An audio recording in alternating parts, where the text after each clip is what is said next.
أعوذ بالله من الشيطان الرجيم. بسم الله الرحمن الرحيم.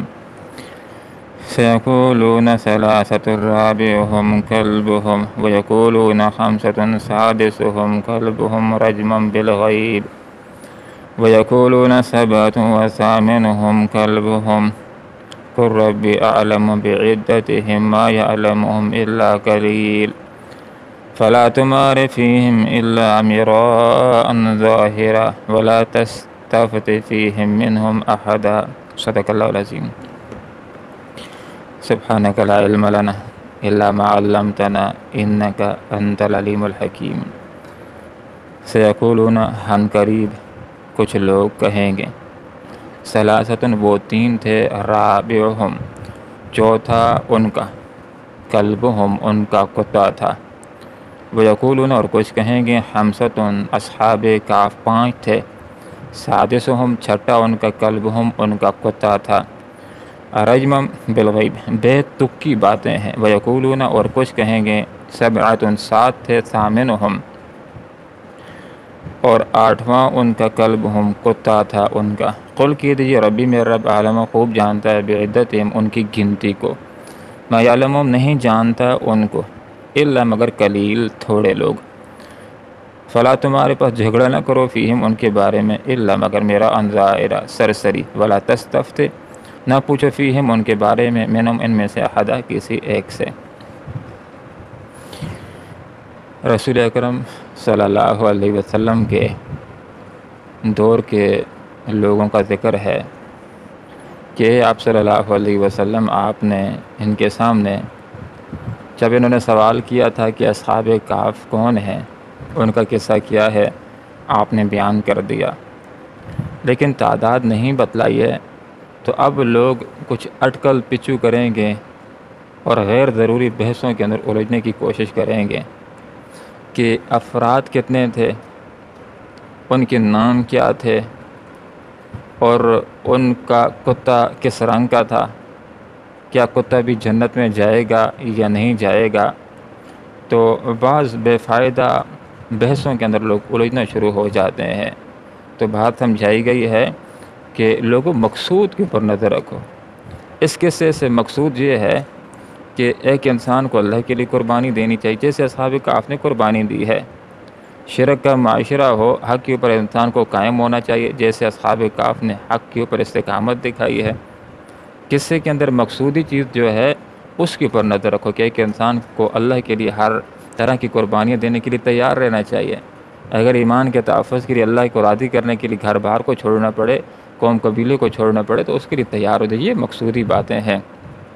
اور یہ کہ اگر ظالم بادشاہ کے سامنے جانا ہو اور وہاں پر بھی ڈرنا نہیں ہے، جیسے اصحاب کہف نے وہاں پر حق پرستی کا کلمہ حق کا مظاہرہ کیا، تو یہ مقصودی باتیں ان کے اوپر نظر رکھو۔ باقی ان کی تعداد کتنی تھی، ان کے نام کیا تھے، ان کے شجرہ نسب کیا تھے، ان کے کتے کا رنگ کیا تھا، کیا وہ جنت میں جائے گا یا نہیں جائے گا، تو یہ چیزیں ایسی نہیں ہیں کہ ان کے اوپر تحقیق کر کے اپنے وقت کو ان کے اوپر استعمال کیا جائے۔ تو فرمایا ان قریب جب آپ کے ساتھ بیان کر دیں گے تو کچھ لوگ ہیں ان کی تعداد کے حوالے سے بحث شروع کر دیں گے۔ کچھ کہیں گے ثلاثتن کہ اصحاب کہف تین تھے، رابعہم چوتھا ان کا کتا تھا، اور کچھ کہیں گے نہیں ایسی بات نہیں ہے، بلکہ اصحاب کہف کی تعداد جو ہے وہ پانچ تھی، سادسہم جو چھٹا تھا ان کا، کلبہم ان کا کتا تھا۔ اب اللہ رب العالمین نے یہ بات ذکر کر دی رجمًا بالغیب کہ یہ بے تکی باتیں کرتے ہیں۔ جس طرح ایک آدمی ہوائی فائرنگ کرتا ہے، ایک پتھر لیتا ہے اور اندازے سے مارنا شروع کر دیتا ہے، تو یہ اندازے سے باتیں کر رہے ہیں۔ تو گویا کہ یہ دو اقوال یہ ذکر کر کے اللہ رب العالمین نے اس بات کی طرف اشارہ کر دیا کہ یہ بے تکی باتیں، اندازے کی باتیں، تین بھی وہ نہیں تھے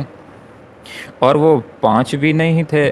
ذکر کر دیا کہ کچھ لوگ ایسے ہیں جو کہیں گے سبعۃ سات تھے، ثامنہم کلبہم آٹھواں ان کا کتا تھا۔ تو یہ بات ذکر کر کے اللہ رب العالمین نے اس کے بعد یہ نہیں ارشاد فرمایا کہ بے تکی باتیں کرتے ہیں۔ گویا کہ گمان مفسرین حضرات کی اس طرف ہے کہ یہ جو سات کا عدد کچھ لوگوں نے ذکر کیا، اس کی اللہ رب العالمین نے تردید نہیں فرمائی ہے، تو زیادہ قول درست یہی معلوم ہوتا ہے کہ ان کی تعداد سات تھی اور آٹھواں جو تھا ان کے ساتھ ان کا کتا تھا۔ قل کہہ دیجیے ربی میرا رب عالم و جانتا ہے بعدتہم ان کی تعداد کو۔ پھر بھی جو حتمی تعداد ہے، متعین تعداد ہے، کتنی ہے، سات ہیں یا 9 ہیں، یہ اللہ جانتا ہے، کوئی اور جانتا اس کو نہیں ہے۔ ما یعلمہم الا قلیل، تو ان کی مکمل تعداد کے کچھ بھی نہیں جانتا سوائے تھوڑے لوگوں کو۔ ابن عباس رضی اللہ عنہ فرماتے ہیں کہ ان تھوڑے لوگوں کے اندر میرا نام بھی شامل ہے جن کو ان کی تعداد معلوم ہے، اور ان کی تعداد 7 تھی۔ تو یہاں پر اس کا ذکر کر دیا گیا، فلا تمار فیہم، جھگڑا نہ کرو ان کے حوالے سے، الا میران سے ظاہرہ، لیکن سرسری۔ تو گویا کہ آپ صلی اللہ علیہ وسلم کو اور پھر مسلمانوں کو یہ تعلیم دے دی گئی ہے کہ اصحاب کہف کے موضوع کے اوپر ان لوگوں کے ساتھ بہت زیادہ بحث اور تکرار کرنے کی حاجت نہیں۔ جتنا علم اللہ رب العالمین نے آپ کو اس قصے کے حوالے سے دے دیا ہے وہ کافی اور شافی ہے۔ لہذا ان لوگوں کے ساتھ اس سلسلے کے اندر کہ ان لوگوں کی تعداد کتنی تھی، کتنی نہیں تھی، کتنے صدیاں سوئے رہے، کتنے ایام، کتنے دن، کتنے گھنٹے، کتنے سیکنڈ، تو اس کے اوپر زیادہ بحث کرنے کی ضرورت نہیں۔ ولا تستفتی، نہ پوچھو فیہم ان کے بارے میں، منہم احد، ان میں سے کسی ایک سے۔ تو صحابہ سے اور آپ صلی اللہ علیہ وسلم سے یہ بات ذکر کر دی گئی کہ اصحاب کہف کے حوالے سے، ان کی تعداد کے حوالے سے یہودیوں سے کچھ پوچھنے کی ضرورت نہیں ہے۔ ان کے پاس جو علم ہے تحریف شدہ ہے، حتمی علم ان کے پاس نہیں ہے۔ اللہ رب العالمین نے وحی کے ذریعے سے ٹھوس علم آپ کو دے دیا ہے، اور مقصودی باتیں اللہ رب العالمین نے آپ کو سمجھا دی ہیں۔ لہذا اب اس حوالے سے اور کسی سے کوئی بات پوچھنے کی ضرورت نہیں ہے۔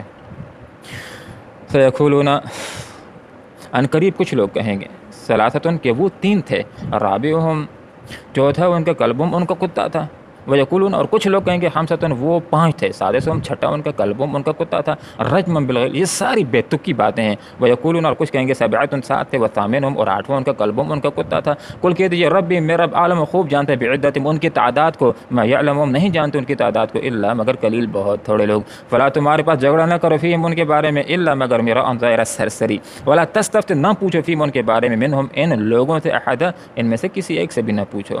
اللہم ربنا آتنا فی الدنیا حسنہ وفی الآخرۃ حسنہ وقنا عذاب النار برحمتک یا ارحم الراحمین۔